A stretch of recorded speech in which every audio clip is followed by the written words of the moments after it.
चार साधु और एक चोर। चार साधु थे। वे शहर के पास एक जंगल में रहते थे और भगवान का भजन स्मरण करते रहते थे। उन चारों साधुओं की अपनी अलग अलग एक निष्ठा थी। एक दिन वहां के राजा ने अपनी रानी से कहा कि हमें अपने बच्चे को एक अच्छा संत बनाना है, फिर बाद में चाहे वह राज करे या चाहे साधु बन जाए। रानी बोली कि महाराज, जो संत बनना चाहता है वही संत बन सकता है, दूसरे के बनाने से कैसे कोई संत बन जाएगा। आपका और मेरा दबाव थोड़ी ही काम करेगा। राजा ने कहा कि इसका एक उपाय है। रानी बोली कि ऐसा कोई अच्छा संत है जिसके पास लड़के को भेजें। राजा बोला कि यहाँ पास में ही जंगल में चार अच्छे संत रहते हैं, उनके पास अपने लड़के को भेज देते हैं। इस प्रकार राजा और रानी बातें कर रहे थे। रात्रि का समय था। देवयोग से एक चोर, जो चोरी करने के उद्देश्य से वहां आया हुआ था और छिपकर उनकी बातें सुन रहा था और सोच रहा था, क्यों ना मैं ही साधु बन जाऊं तो काम बन जाएगा। राजकुमार आएगा और मेरा चेला बन जाएगा, फिर चोरी करने की क्या जरूरत है। चोर ने गेरुआ वस्त्र पहन लिए और जंगल में चला गया। उसके मन में आया कि कोई पूछेगा तो मैं उन्हें क्या उपदेश दूंगा। ऐसा सोचकर वह चार संतों में से पहले संत के पास गया और पूछा कि महाराज, कल्याण कैसे हो। संत ने कहा, भाई, किसी का जी मत दुखाओ, किसी को दुख मत दो, किसी का दिल मत दुखाओ, यह दिल ईश्वर का नूर है। चोर बोला, और महाराज। संत बोले, और की जरूरत नहीं, इस एक बात से ही काम बन जाएगा। चोर दूसरे संत के पास पहुंचा और बोला कि महाराज, मैं कल्याण चाहता हूं, कोई उपाय बताएं। संत बोले, कभी भी झूठ नहीं बोलना, सदा सत्य ही बोलना, चाहे गला क्यों न कट जाए। जैसा देखा, जैसा सुना और जैसा समझा, ठीक वैसा का वैसा कह देना। सांच बराबर तप नहीं, झूठ बराबर पाप, जाके हृदय सांच है, ताके हृदय आप। चोर बोला, और कोई बात। संत बोले, और की जरूरत नहीं है। अब वह चोर तीसरे संत के पास गया और बोला कि महाराज, मेरा कल्याण कैसे हो। संत बोले, सीधी सादी बात है, रात दिन राम राम करो, जुगती बताओ जाल जी, राम मिलन की बात मिल जासी ओ माल जी, राम रटो दिन रात। चोर बोला, और कोई उपाय महाराज। संत बोले, और उपाय की जरूरत नहीं है।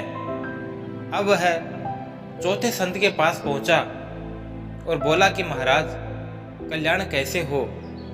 संत बोले, भाई, एक भगवान के शरण में हो जाओ।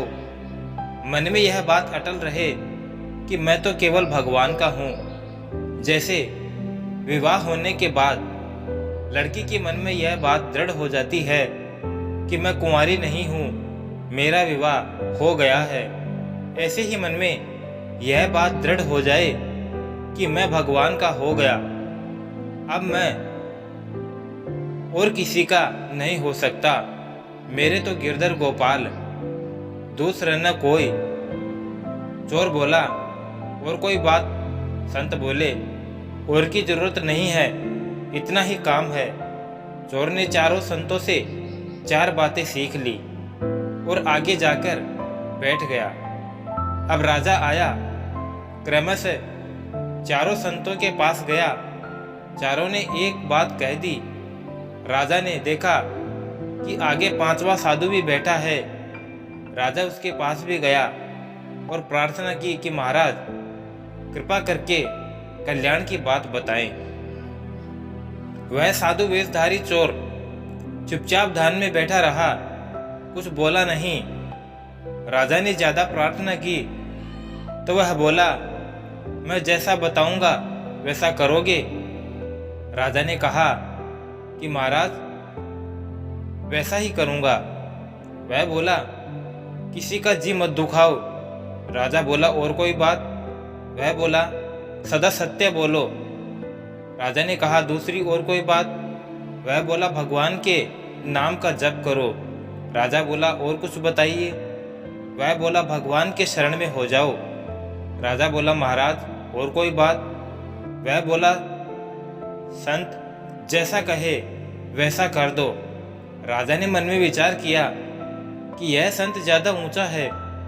अन्य संतों ने एक एक बात कही, पर इन्होंने 5 बातें कह दी। राजा बड़े सरल स्वभाव का था। उसको मालूम नहीं था कि संत की पहचान इस तरह नहीं होती। राजा लौटकर महल में आ गया। रात होने पर वह चोर फिर छिपकर महल में आया। जब राजा रानी के पास गया तब वह चोर दरवाजे के पीछे छिपकर उनकी बातें सुनने लगा। रानी ने पूछा कि क्या बात हुई? राजा ने कहा, मैं जंगल में संतों के दर्शन करके आया हूँ। मैं तो 4 ही संत समझता था, पर वहाँ 5 संत बैठे थे। रानी बोली, वहाँ जाकर आपने क्या कहा? राजा बोला, मैंने भगवत प्राप्ति की बात पूछी तो उनमें से एक संत ने कहा कि किसी का जी मत दुखाओ। दूसरे ने कहा कि सदा सत्य बोलो। तीसरे ने कहा कि नाम जप करो। चौथे ने कहा कि भगवान की शरण हो जाओ।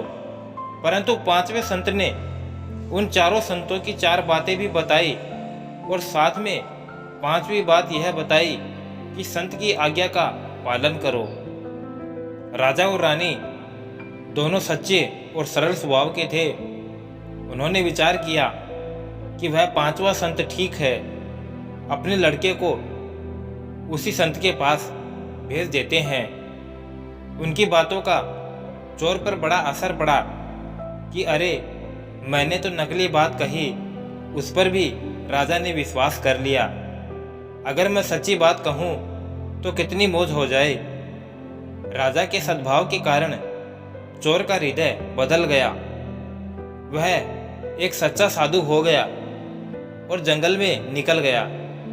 उसने विचार किया कि 4 बातों का तो मैं ठीक पालन करूंगा, पर 5वीं बात का पालन तब हो जब कोई अच्छा और सच्चा संत मिले, कोई ऐसा भगवत प्राप्त संत मिले जिनकी आज्ञा का मैं पालन करूं। और वह संत को ढूंढने में लग गया। तो दोस्तों, कैसी लगी ये कहानी? अगर अच्छी लगी तो एक लाइक करें और साथ ही साथ चैनल को सब्सक्राइब कर बेल आइकन जरूर प्रेस कर लें, ताकि आने वाले नई वीडियो की नोटिफिकेशन आप तक सबसे पहले पहुंच जाए। वीडियो को अंत तक देखने के लिए आपका दिल से बहुत बहुत धन्यवाद। जय श्री श्याम।